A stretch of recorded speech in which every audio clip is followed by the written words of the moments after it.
दोस्तों, भारत की राजनीति के इतिहास में कभी कभी ऐसे क्षण आते हैं जब संसद से लेकर सड़क तक राजनीति के नए नए अध्याय खुलते हैं। आने वाले 10 से 15 दिन ऐसे ही महत्वपूर्ण साबित हो सकते हैं, क्योंकि कांग्रेस पार्टी ने अब अपने नेताओं के साथ एक ऐसा बड़ा रणनीतिक कदम उठाया है जो देश के राजनीतिक मानचित्र पर गहरा असर डाल सकता है। आज मैं आपको बताऊंगा कि आने वाले 10 से 15 दिन में क्या हो सकता है और कैसे राहुल गांधी ने बीजेपी पर हल्ला बोलने की तैयारी कर ली है और अब वो असली खेल खेलने वाले हैं और उनका साथ देंगे अखिलेश यादव भी। नमस्कार दोस्तों, मैं हूं आपके साथ ऋषभ चौहान। दोस्तों, हाल ही में कांग्रेस पार्टी ने अपने 12 राज्यों के अलग अलग नेताओं को दिल्ली बुलाया। ये नेता विभिन्न पदों पर थे, कई प्रदेश अध्यक्ष, कोई प्रदेश प्रभारी तो कोई युवा कांग्रेस का सक्रिय सदस्य है। इस बैठक का उद्देश्य था संगठनात्मक स्तर पर सभी नेताओं को तैयार करना और देश भर में एक रणनीति तैयार करना। बैठक में 2 बड़े निर्णय लिए गए। पहला, संसद में सरकार के लिए मुश्किल खड़ी करना और दूसरा, सड़क पर चुनाव आयोग के खिलाफ जनता को जागरूक करना और बड़ी रैली का आयोजन करना। दोस्तों, इस साल संसद शीतकालीन सत्र असामान्य रूप से लेट शुरू हुआ है और सामान्यतः यह सत्र नवंबर के दूसरे हफ्ते से शुरू हो जाता है, लेकिन इस बार चुनाव आयोग और हालिया घटनाओं के चलते इसे टाला गया है। बिहार चुनाव के नतीजों के बाद भी सत्र शुरू नहीं हुआ और अब यह शीतकालीन सत्र केवल कुछ ही दिन के लिए रखा गया है। इसके पीछे सरकार की रणनीति थी। कई मुद्दों पर वह राजनीतिक दबाव में थी। वोट चोरी के आरोप, SIR प्रक्रिया को लेकर विरोध और हाल ही में दिल्ली में हुए आतंकी हमले जैसी गंभीर घटनाक्रम, ये सब सरकार के लिए चुनौती बने हुए थे। कांग्रेस ने इस सत्र को लेकर तैयारी शुरू कर दी है। राहुल गांधी की रणनीति पहले से ही स्पष्ट थी, यह आर पार की लड़ाई होगी। अब इसे और आगे बढ़ाते हुए कांग्रेस ने संसद और सड़क दोनों जगह विरोध की योजना बनाई है। संसद में विपक्षी दल हंगामा करेंगे, प्रस्तावों का विरोध करेंगे और सरकार के लिए मुश्किलें बढ़ाएंगे। वहीं सड़क पर दिल्ली के रामलीला मैदान में बड़ी रैली आयोजित की जाएगी। रैली का उद्देश्य सिर्फ विरोध करना नहीं है। कांग्रेस पार्टी देश भर में जुटाए गए 5 करोड़ लोगों के हस्ताक्षर राष्ट्रपति को सौंपेगी और यह हस्ताक्षर अभियान SIR और चुनाव आयोग के राजनीतिकरण के खिलाफ जनता की आवाज को सामने लाने का माध्यम है। रैली में केवल कांग्रेस ही नहीं बल्कि अन्य विपक्षी दलों के नेता भी शामिल हो सकते हैं। यह दर्शाता है कि यह लड़ाई केवल एक पार्टी का विरोध नहीं बल्कि लोकतंत्र और वोटरों के अधिकार के लिए है। कांग्रेस की रणनीति में अन्य विपक्षी दलों का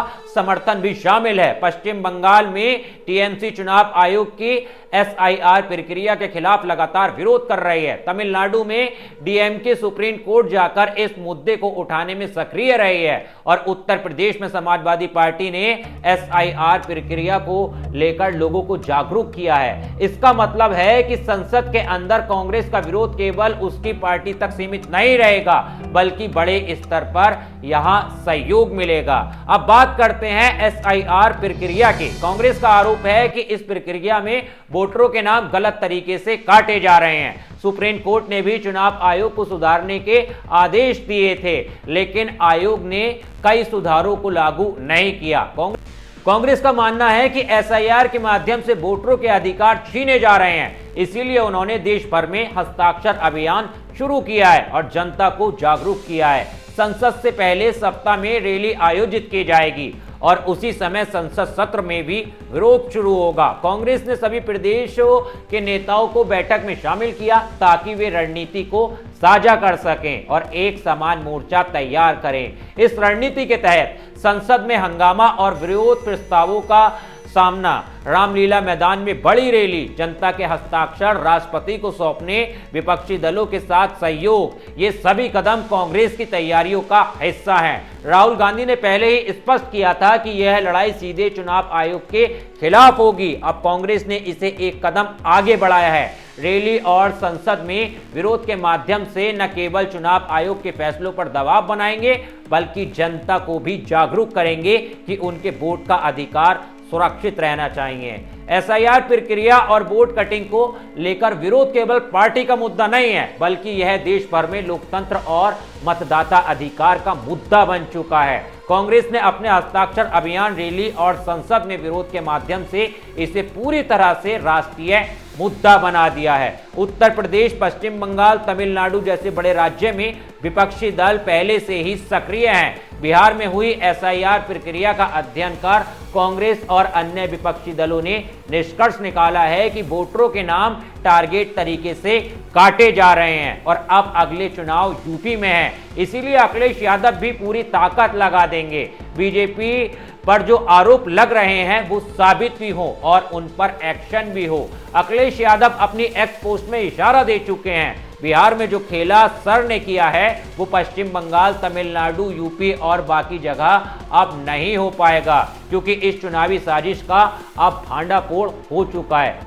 अब आगे हम यह खेल इसको नहीं खेलने देंगे। सीसीटीवी की तरह हमारा पीपीटीवी मतलब पीडीए पहरी चौकन्ना रहकर भाजपाइयों मंसूबों को नाकाम करेगा।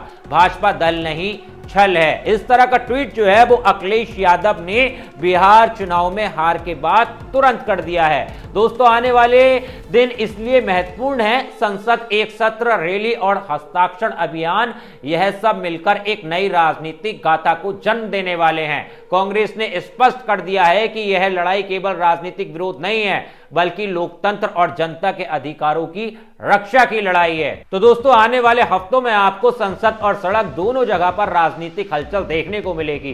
कांग्रेस और विपक्षी दल मिलकर इस चुनौतीपूर्ण मोर्चे पर सरकार और चुनाव आयोग के सामने खड़े होंगे। याद रखिए, लोकतंत्र में हर वोटर की आवाज महत्वपूर्ण होती है और इस समय कांग्रेस पार्टी इसी आवाज को संसद और सड़क दोनों जगह बुलंद करने की तैयारी कर रही है। लेकिन दोस्तों, आपको क्या लगता है, राहुल गांधी के इस कदम से क्या असर पड़ेगा? क्या वो चाहते हैं वो हो पाएगा या फिर इस बार भी उनका जो ये प्रयास है वो विफल हो जाएगा? आप क्या सोचते हैं इस मुद्दे पर? आपकी क्या राय है? अपनी राय कमेंट में जरूर रख के जाना। और हाँ दोस्तों, खबर चौक को सब्सक्राइब करना मत भूलना। मिलता हूं आपसे किसी और वीडियो में, तब तक के लिए जय हिंद।